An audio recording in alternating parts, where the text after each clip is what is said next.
cual con otros colegas también más o menos de mi misma edad hemos podido desarrollar distintos trabajos con respecto a la realidad urbana sureña, y hoy en día también desde la Asociación de Arquitectos estamos trabajando en un grupo que estamos tratando de poner en discusión en Azul el tema de la necesidad de actualizar la ordenanza de ordenamiento territorial.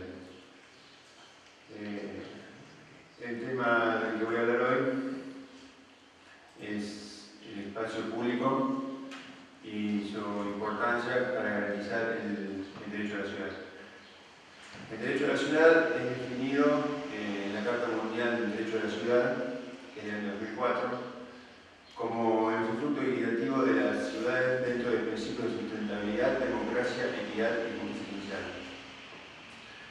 Esta Carta Mundial del Derecho a la Ciudad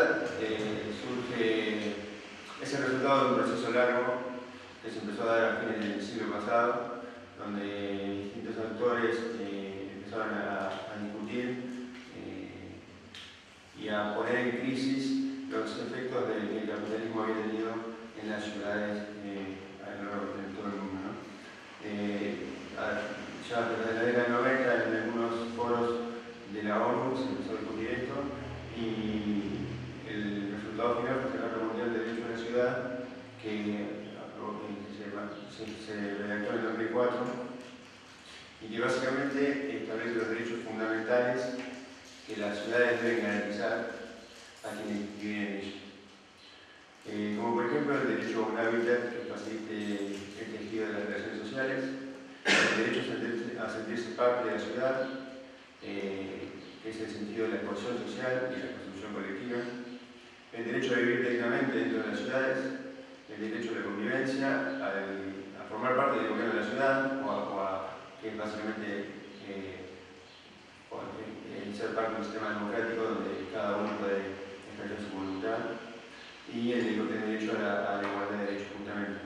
Entonces, el derecho a la ciudad se define como la suma de muchos derechos, ¿no? Para lograr que el derecho a la ciudad sea una realidad en la ciudad, se debe cumplir, no es más que hacer cumplir una gran cantidad de derechos que ya existían y que el cumplimiento de todos estos en su totalidad hace que el derecho a la ciudad sea una realidad. Los derechos van desde la igualdad y la no discriminación, como el derecho a la vivienda, al trabajo, a un medio ambiente sano y sostenible, a la libertad, a la participación política, y marcado ahí en verde el derecho urbano y equitativo y sustentable, que es en sí más a lo que yo me voy a centrar en la charla. El derecho a la ciudad, entonces, es una respuesta democrática que integra a la vez los derechos de los ciudadanos y los criterios urbanísticos que hacen posible su ejercicio, en especial la concepción del espacio público. Cuando decimos los derechos de los ciudadanos, deberíamos aclarar qué se entiende por ciudadanos. Actualmente el estatus de ciudadano se vincula a una conducción al público también, tiene la particularidad de favorecer la integración y la articulación materna. Como dice Jordi Borja, sin espacio público potente, integrador, socialmente articulador, física y simbólicamente, la ciudad se disuelve. En la actualidad, el desarrollo de las ciudades ha generado una crisis del espacio público. La crisis del espacio público es el resultado de pautas urbanizadoras que se han ido desarrollando, que generan ciudades extensivas, difusas, donde prima la exclusión y la privatización de los espacios. En las ciudades se pueden ver procesos que son centros que impulsan a la población de bajos ingresos, barrios marginales y barrios cerrados.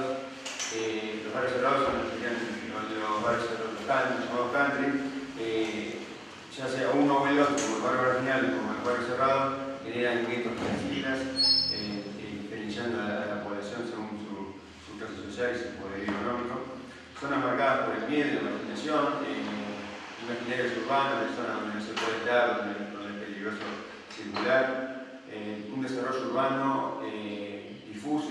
conectado, con ciudades que se extienden en el territorio, dejando espacios vacantes, generando separación y segregación social. Y la desaparición del espacio público en esas ciudades que crecen espontáneamente sin planificación y donde el espacio público está ausente completamente, ya sea en los barrios marginales como en los barrios privados, donde el espacio público es un espacio público, pero como decía Roberto hoy, un espacio público usado por unos pocos, porque pertenecemos a ese espacio. Así como surgen los nuevos espacios no públicos que vienen a reemplazar de cierta forma el uso que las sociedades le daban a los espacios públicos.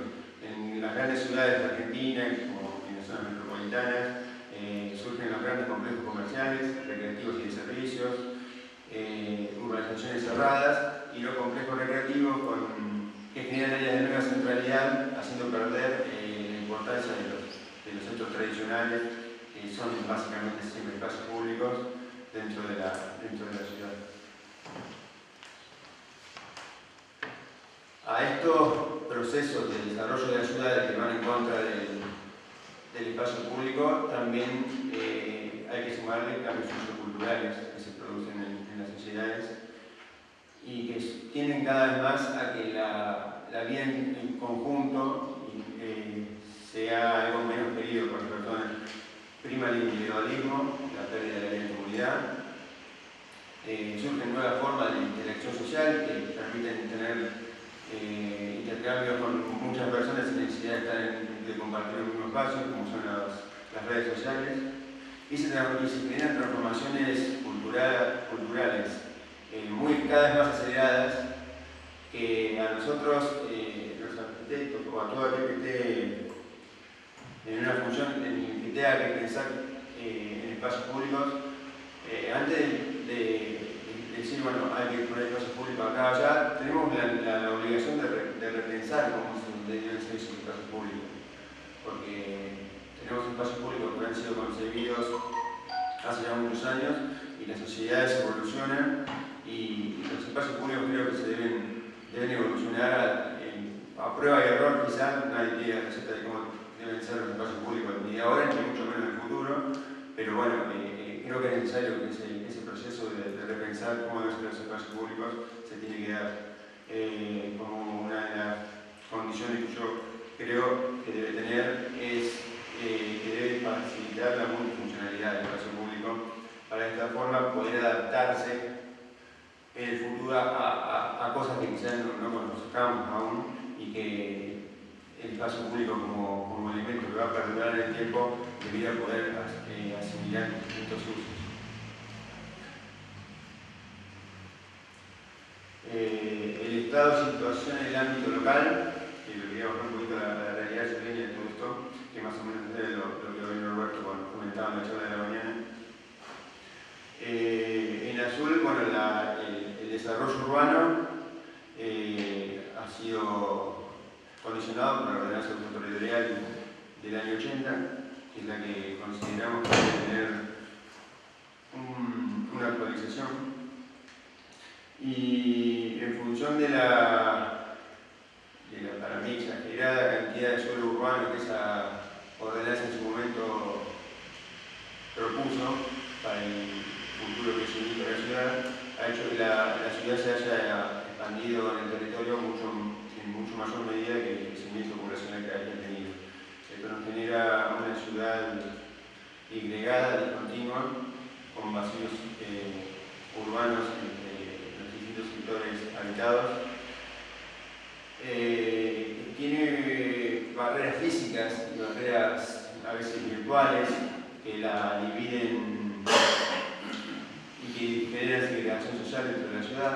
Está muy marcado como hacia el sur tenemos una población de determinado, elige vivir la población de determinado nivel socioeconómico, donde los valores del suelo son mucho más costosos que en el sector norte, donde es un sector más relegado, donde vive la gente no tanto por elección, sino más por necesidad.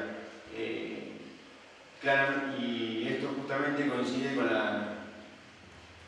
la desigual distribución que tiene la ciudad del espacio público.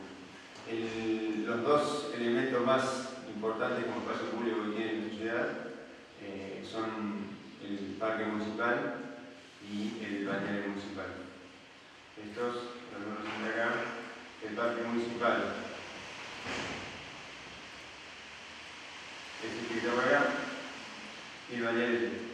Si dividiéramos la ciudad en 4 cuadrantes, ambos espacios, sumado al sector costanero, que está desarrollado, digamos, como espacio público de mejor calidad hasta aproximadamente la avenida Mitre, un par de cuadras más. Estos 3 espacios públicos, que son los más importantes de la ciudad, están en este cuadrante de la ciudad. Y vemos como los otros 3 cuadrantes, si bien tienen plazas, acá es un plano municipal de espacios públicos, tenemos plazas, llegan hasta como el número 40 y pico, pero son plazas de escala barrial, algunas bien conservadas, otras en un estado bastante deplorable, que ya no se merecerían ser llamadas plazas.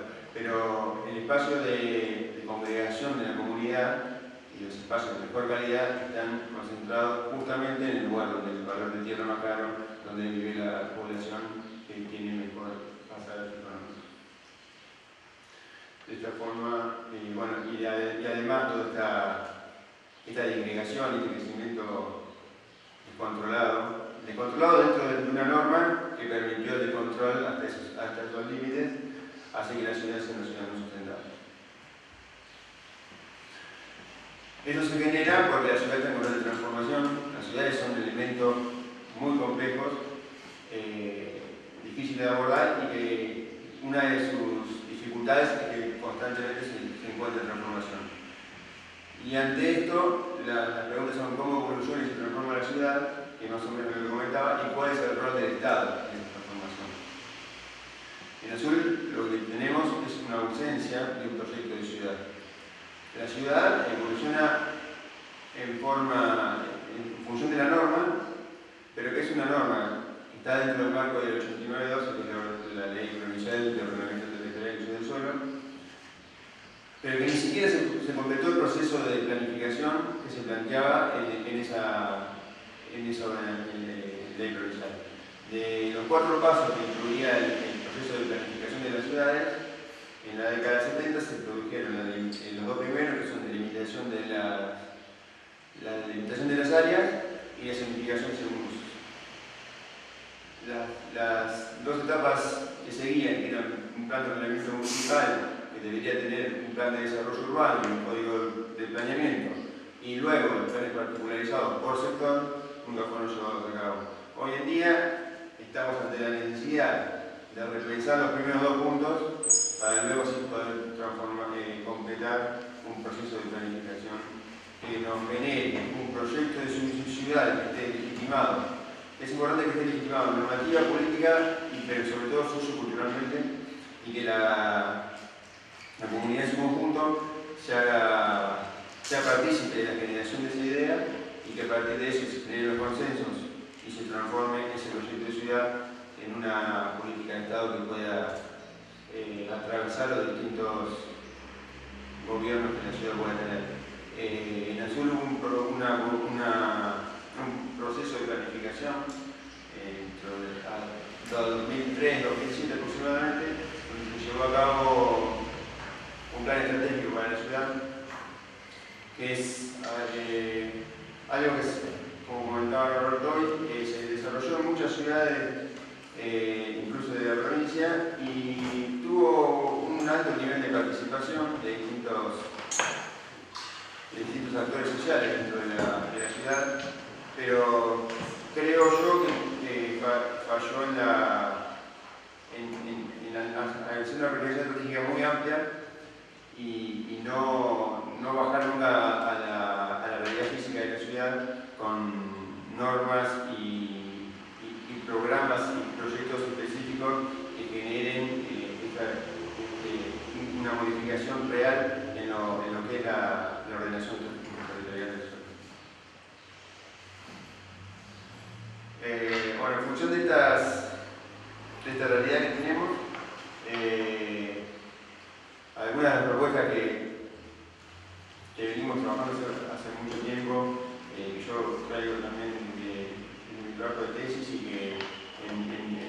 trabajos que hemos venido haciendo con colegas locales siempre hemos acordado de estos aspectos. Creemos que es necesario para empezar a generar una ciudad más igualitaria, hacer foco en el espacio público como elemento capaz de mejorar tanto como de disminuir las diferencias que existen hoy en la ciudad, como de generar un mejor uso por parte de los ciudadanos de nuestra ciudad. Por eso siempre planteamos una red de espacios públicos que creemos que es fundamental que se desarrolle en el sector norte para empezar a romper un poco con la desigualdad que existe entre el norte y el sur.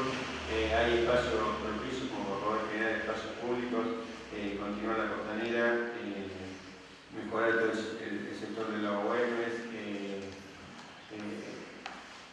generar un desarrollo que vincule espacio público con equipamiento en el sector de la papelera y todo, y luego para futuros continuar hacia zonas un poco más complejas de intervenir por estar la planta de ciencias locales y la unidad penitenciaria, pero creo que el proyecto debe ser un proyecto a largo plazo con distintas etapas y que sería beneficioso para la ciudad que las propuestas estén centradas fundamentalmente en el espacio público del sector norte. Así como también, para no correr el riesgo de que la división entre sur y norte empiece a convertirse en una división este-oeste, debemos complementarlo con una propuesta de espacio público en todo lo que es el sector del caso ferroviario, espacios vacantes, galpones que pueden ser usados como equipamiento comunitario, cultural, deportivo, y que todo eso va a hacer que eso y una red de comunicación que rompa con las barreras y que genere una posibilidad de garantizar el derecho a la movilidad de los ciudadanos, va a hacer que la ciudad mejore drásticamente. En definitiva, como decía Cerdá hace ya más de 150 años, la idea es generar un planeamiento inspirado en un objetivo de construir una ciudad igualitaria, que es lo que vemos en la ciudad está hoy en día en riesgo, y que los ejemplos de ciudades más grandes que tenemos y que podemos constatar nos muestran que ese proceso se va a seguir incrementando. Hoy en día los espacios públicos en azul, al estar concentrados, hacer los espacios públicos de congregación comunitaria, no a escala barrial, ser 2, 3, todavía siguen teniendo una mixtura social, en especial el parque, que es un espacio utilizado por todos, pero que estamos a tiempo todavía de que esos procesos que se han desarrollado en ciudades mucho más grandes, donde los espacios públicos empiezan a ser, como leí una definición por una humanista mexicana, creo que era, que los espacios públicos hoy en día son lugares donde están los que no tienen dónde estar, no aquellos que eligen estar en el espacio público, ¿no? Generalmente en las grandes ciudades los espacios públicos son usados por aquellas personas que no tienen otro lugar donde estar, y las clases sociales de mayor poder adquisitivo tienen sus parques y terrenos de 1.000 metros cuadrados y no tienen la necesidad de ir a utilizar ese espacio público. Entonces, esa es la propuesta y en eso estamos tratando de avanzar. Como consideraciones finales, creo que el derecho a la ciudad no es simplemente el derecho a lo que ya está en la ciudad, sino el derecho a transformar la ciudad en algo radicalmente distinto. Y eso es lo que creo que Azul necesita, al ser una ciudad de una escala tan grande. Creo que estamos en un momento justo como para empezar a pensar todas esas cosas y evitar que los efectos que estas políticas y esta forma en que las ciudades se desarrollan no sean tan negativas para nuestra ciudad. Creo que se debe generar un desarrollo urbano equitativo, sustentable y fundamental para garantizar el derecho a la ciudad. Y para eso necesitamos un plan y una norma que arregle ese plan. Y ese desarrollo del espacio público debe establecer su preponderancia sobre el espacio privado, acrecentando así su rol como elemento integrador, estructurante y ordenador de la ciudad, garantizando una buena relación entre el proyecto urbano y los ciudadanos. Nosotros podemos hacer una ordenanza, una planificación que va a tener en la mayor parte de los ciudadanos no van a palpar nada más allá de lo que podamos hacer en el espacio público. Lo que nosotros logremos modificar en el espacio público, no el espacio público, vamos a hablar de tanto de espacios verdes como de las calles, como del hábitat barrial, todo lo que nosotros podamos modificar en el espacio público es lo que la gente va a poder palpar de la planificación que nosotros podamos hacer. Después estará un porcentaje mínimo de la sociedad que le interesará cuántos metros puede construir una parcela y cuánto no, pero eso es mínimo comparado al impacto que puede llegar a tener un desarrollo de un sistema integral de espacio público con una buena conectividad.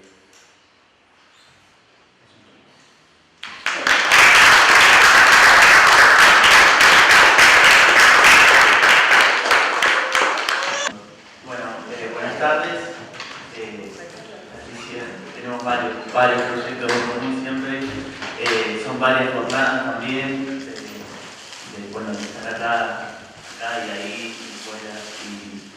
Y la verdad que es un evento que todos los años, pero particularmente porque estamos varios hace mucho tiempo en estas jornadas y siempre con la espalda de Alicia que hay que reconocérselo. Yo, de atrevido nomás, y porque varios de los arquitectos tanto Andrés como Antonella, Néstor, todos de alguna manera los he conocido por otro proyecto comunitario que es el proyecto de Casa Mailarro, que algunos conocerán, otros no, y entonces dije, ya que ellos van a hablar, yo de atrevido también quisiera transmitirles algunas cositas o algún enfoque jurídico de este problema que me parece que puede aportar, sobre todo porque en el derecho argentino estamos viviendo alguna transformación con el Código Nuevo y creo que vale la pena, sobre todo por algunas cosas que recién surgieron en los intercambios, con referencia al espacio público. Varios decían, el espacio público no es del Estado, no es del gobierno, no es del Estado, sino que tiene que ser pensado como algo de la comunidad, y esto se traduce concretamente en el derecho, y es lo que voy a tratar de explicarles, en un cambio muy importante que es dejar de pensar a los espacios públicos, no a todos, pero a grandes partes de él, como bienes de propiedad del Estado para pasar a considerarlos como bienes colectivos.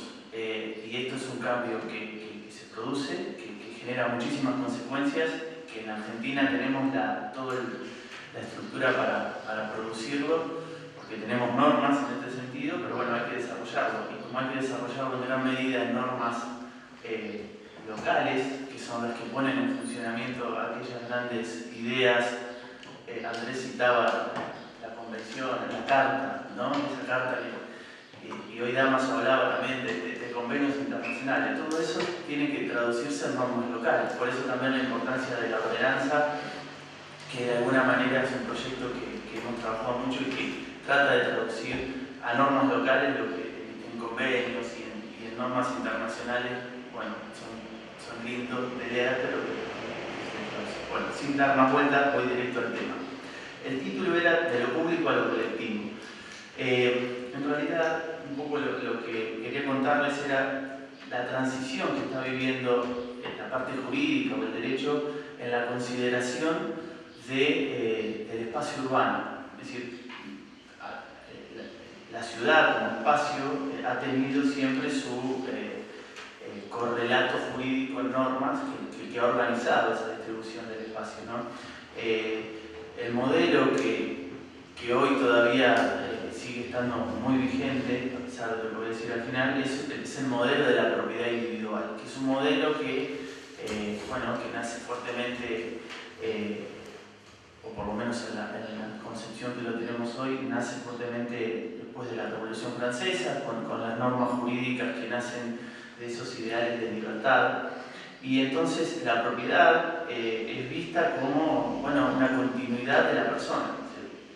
Ser propietario nos hace sujetos y por lo tanto nos hace libres. Esta concepción de propiedad es la concepción que el antecedente que nosotros siempre citamos es el Código Francés de 1804, que es ese código que plasmó toda la Revolución Francesa en normas.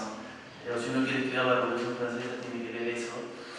No leer porque es aburrido, pero sí tenerlo en cuenta. Bueno, y yo les voy a leer nuestro código anterior, que ahora ha cambiado, pero el código anterior nuestro, que era de 1869, tiene una definición de propiedad que es muy paradigmática y decía que el dominio de la propiedad era el derecho en virtud del cual una cosa se encuentra sometida a la voluntad y a la acción de una persona.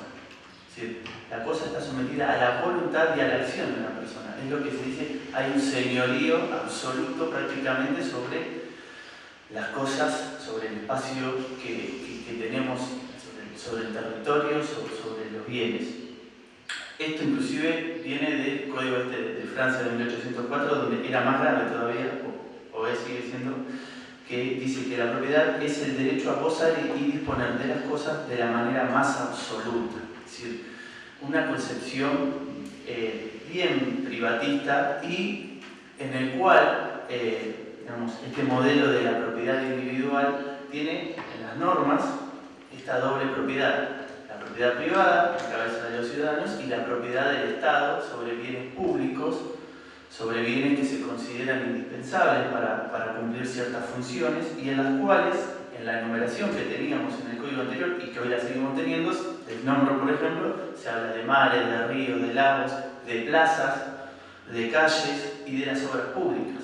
Es decir, la propiedad del Estado sobre todo lo que no es cedido a la propiedad privada. El espacio del territorio cedido a la propiedad privada. Este es un modelo que bueno, que en sus inicios fue muy, como les decía, muy absoluto, ¿no? Y en el cual prácticamente se dice que, bueno, que lo público en realidad estaba o era defensivo de lo privado, en el sentido de que la propiedad privada que el ciudadano tiene sobre su territorio, sobre su espacio, es de libre configuración, porque en realidad no está reglamentado qué es lo que uno puede hacer. El sistema es el inverso, se nos dice qué es lo que no podemos hacer y luego todo lo otro lo podemos hacer. Esto es claramente una manifestación de la libertad, ¿no? Así nos regimos en la vida cotidiana. Lo que pasa es que esto, trasladado al derechos de propiedad, bueno, genera algunos problemas, ¿no? De hecho, estos problemas comenzaron a ser advertidos, primero, bueno, prácticamente a la par en Francia y en Alemania a principios del siglo XX, cuando se empezó a hablar de una palabra que inclusive estaba ahí en la presentación de Andrés, que es la función colectiva de la propiedad. Algo que, bueno, fue en su momento bastante revolucionario, hablar de la función colectiva de la propiedad. De alguna manera se empezó a ver que, bueno, que pensar a la propiedad como algo absoluto podía llegar a tener consecuencias. Sin embargo, cuando hablamos de la función social de la propiedad, en realidad de lo que se habla en términos jurídicos es de evitar el abuso del derecho, es decir, de procurar que aquel que tiene un derecho de propiedad, en este caso, sobre determinada porción de suelo, por ejemplo, haga un ejercicio regular. Pero la dinámica sigue siendo la misma, es decir, no hay una libre configuración del contenido de ese derecho. De hecho, si uno analiza la jurisprudencia argentina, es decir, los fallos más importantes de la Corte Suprema del siglo pasado, ve que la Corte recurre a la idea de función social solo cuando tiene que fundamentar ciertas situaciones excepcionales. Es decir, es la excepción recurrir. Por ejemplo, un caso que fue paradigmático aquí, que es un caso ya viejo del año 1922, que es un caso en el cual la Corte avaló la prórroga automática de alquileres, esto que suele de vez en cuando pasar, ¿no? Que es claramente una limitación al derecho de propiedad, continuar con alquileres en emergencia habitacional. Bueno, solo ahí entonces, porque había emergencia habitacional y era una situación excepcional, se avaló esta función social.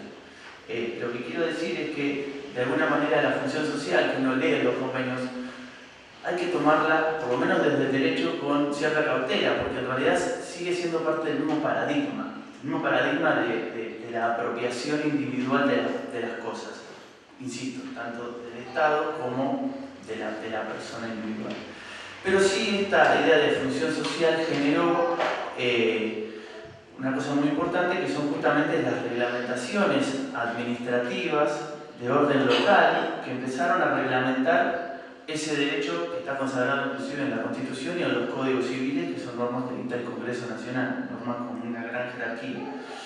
Porque bueno, ahí entonces empezaron a salir en la década del 60, del 70, las primeras normas de lo que se llama derecho urbanístico, es decir, las primeras normas locales, pero que estaban referidas a ese gran derecho consagrado en los códigos y en la Constitución. Pero claro, por una cuestión de inferioridad o de jerarquía inferior no puede modificar la configuración que ya viene establecida. Por eso, es de alguna manera sí seguimos estando en el mismo paradigma.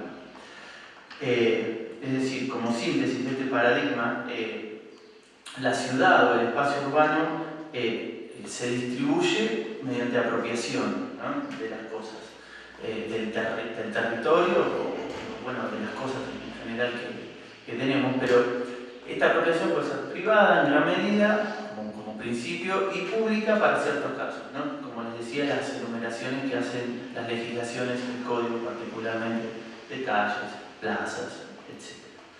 Ahora bien, frente a este paradigma, quiero advertir, en realidad ya hace un par de años que se viene advirtiendo, y hoy Damaso también ya lo comentaba, la necesidad de reconocer entre lo privado y lo público los bienes que se llaman bienes comunes o yo lo voy a llamar bienes colectivos. Es decir, ¿qué característica o por qué surge esta idea del bien colectivo? Porque bueno, en algún momento empezamos a darnos cuenta que esta carrera de la apropiación de las cosas y del espacio empezó a ponernos en jaque primeramente la naturaleza, digamos, el medio ambiente o el ambiente. Entonces, frente a eso se empezó a advertir, por lo menos en las construcciones de ciencia jurídica, que era necesario reconocer la existencia de ciertos bienes que, al ser colectivos, al ser comunes, tienen tres características que los vuelven diferentes a la configuración tradicional. Por un lado, se dice que son indivisibles. Esto significa que el beneficio que uno puede obtener de ese bien tiene carácter no exclusivo, es decir, no permite la concesión de derechos individuales. Nadie puede arrogarse el derecho a usar exclusivamente un espacio público, por ejemplo, ¿sí? Esto deriva en otra característica, que es el uso común. El uso común de toda una comunidad sin identificar sujetos, sin identificarlos, sino que de manera general hay un uso común. Esto genera un problema que se denomina tragedia de los comunes, que es un gran problema porque, bueno, como es un uso común y nadie puede apropiarse, no se genera el incentivo para el resguardo. Este es el gran problema de los bienes comunes. Pero bueno, lo dejaremos en algún momento para ver cómo podemos atacar ese problema. Y la última característica que deriva de las dos anteriores es que son no excluyentes, en el sentido de que uno utilice un bien colectivo no excluye que otro también pueda hacerlo. No rivalizan los usos. Entonces, estas características tienen o generan este efecto importante, que es que no son apropiables ni por el Estado ni por los particulares. Y entonces se empiezan a identificar bienes colectivos primeramente en las partes del ambiente, es decir, el agua, el suelo, la flora, la fauna. Pero también, y esto es lo importante tal vez de destacar de cara al espacio urbano, se empiezan a reconocer ciertos bienes intangibles. Por ejemplo, el paisaje, más específicamente tal vez el paisaje urbano. El paisaje es claramente un bien intangible que es común y que no pertenece a nadie, ni siquiera al Estado. O el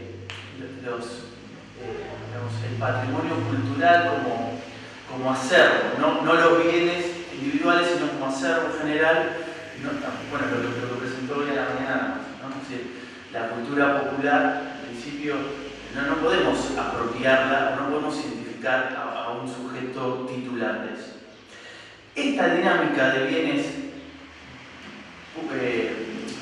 colectivos empieza a generar además nuevos derechos, y particularmente tiene que ver con el acceso, ¿sí? Entonces empieza a hablar en tratados internacionales del derecho al acceso al agua, a la vivienda, no como un bien, como un derecho concreto individual, sino como un derecho que está fincado sobre un bien colectivo, o derecho al acceso al arte, que lo hemos tratado en estas jornadas en ocasiones anteriores, e inclusive podríamos incluir en esta categoría el derecho a la ciudad, ¿no? O sea, son nuevos derechos.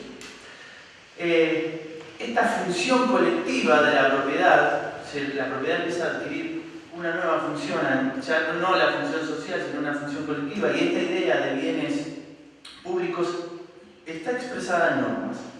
Nosotros tenemos un Código Civil que fue sancionado en el año 2014 y empezó a regir en el 2015, y en el artículo 14, no importa ahora el número, pero los códigos civiles del mundo en general son códigos de derechos individuales, esto que hablaba al principio, ¿no?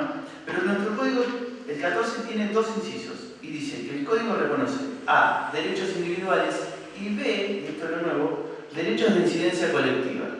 Es decir, derechos que en principio no son de un sujeto, sino que pertenecen a toda la comunidad, como masa.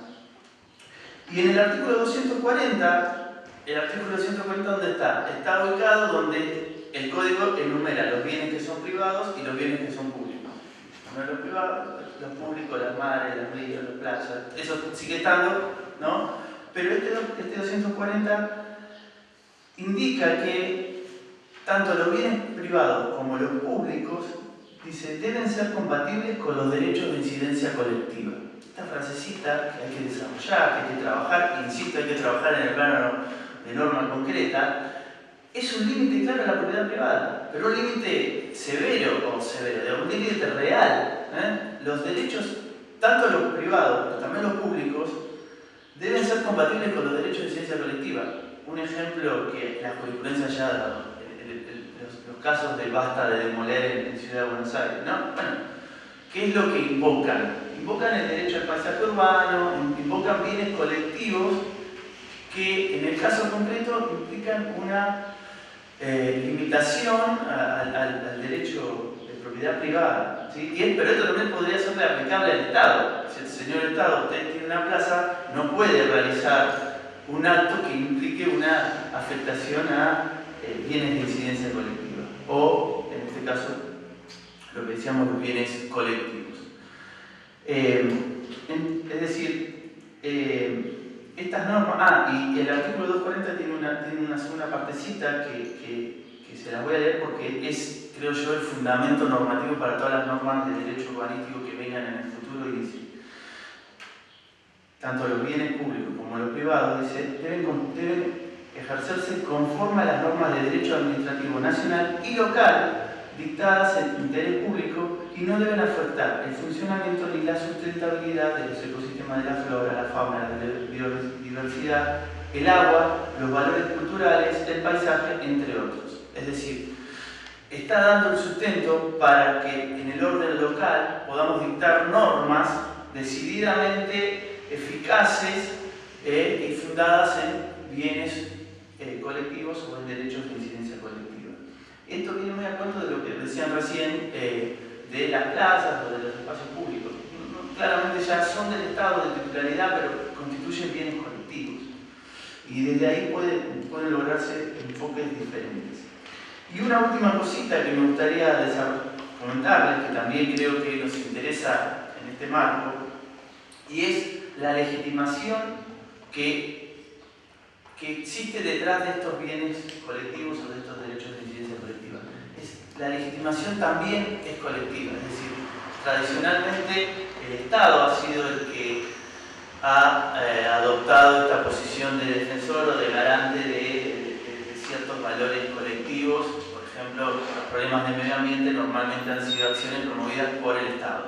Sin embargo, en el derecho argentino, y ya diría también en el internacional, pero en el argentino decididamente hay un montonazo de fallos de la Corte Suprema en este sentido, se reconoce la legitimación colectiva.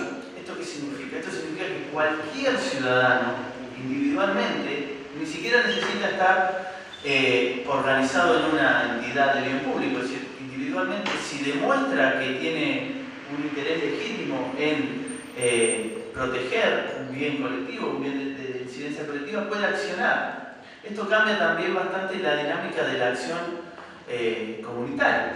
Ya no necesitamos del Estado defensor, ni necesitamos estar agrupados. Si lo estamos es mejor, claramente, porque también las asociaciones de la comunidad están legitimadas, pero aún, si nos da la espalda y el presupuesto, porque esto es así también, para iniciar acciones colectivas, podemos hacerlo, en defensa, claro, de estos bienes colectivos. Así que creo que esto también es una novedad que, por lo menos en el plano del derecho, ocurre y que hay que ver de qué manera podemos traducirlas, y sobre todo aquí la gente que trabaja en estos temas, traducirlas en normas específicas. Así que bueno, en definitiva entonces, como cierre, el espacio urbano ya no es cosa, creo yo, ya no es cosa pública o privada, sino que se vuelve un asunto colectivo. La tradicional división del territorio y de los usos en públicos y privados se enriquece por la presencia de bienes colectivos. Son bienes no susceptibles de apropiación individual y por lo tanto resulta imposible la exclusividad de su uso y goce. Sobre ellos se generan nuevos derechos subjetivos, principalmente el derecho al acceso y la legitimación para la defensa colectiva de los mismos. Bueno, gracias.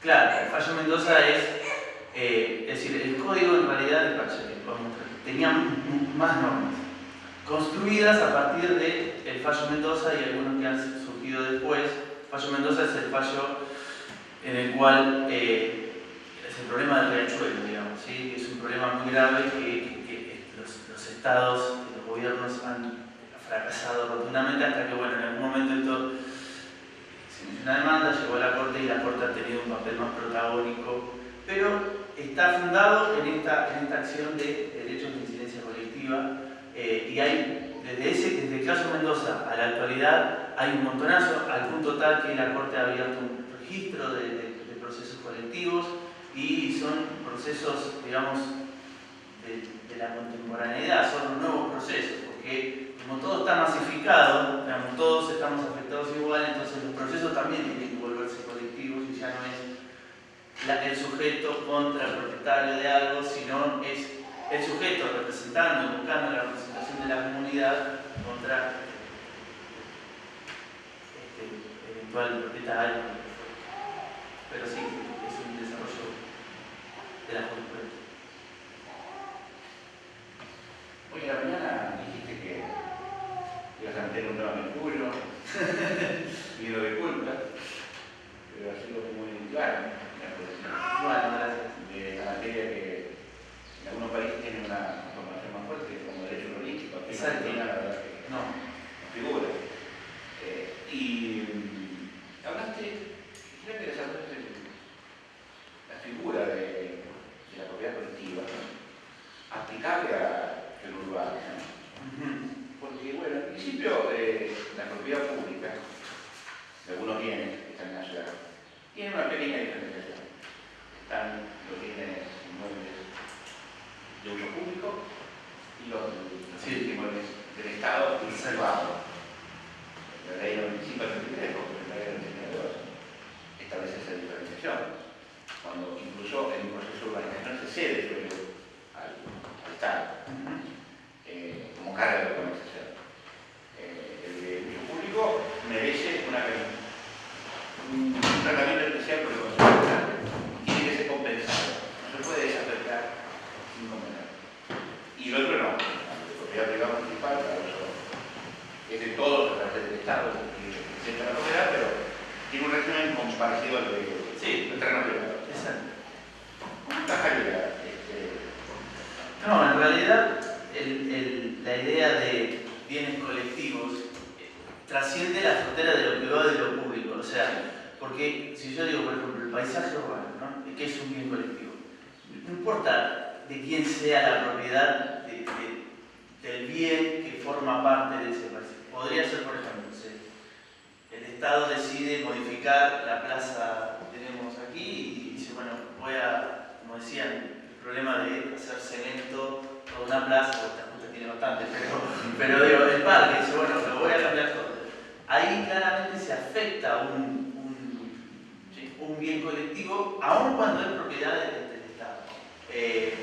Pero podría estar, y lo más normal es que sea del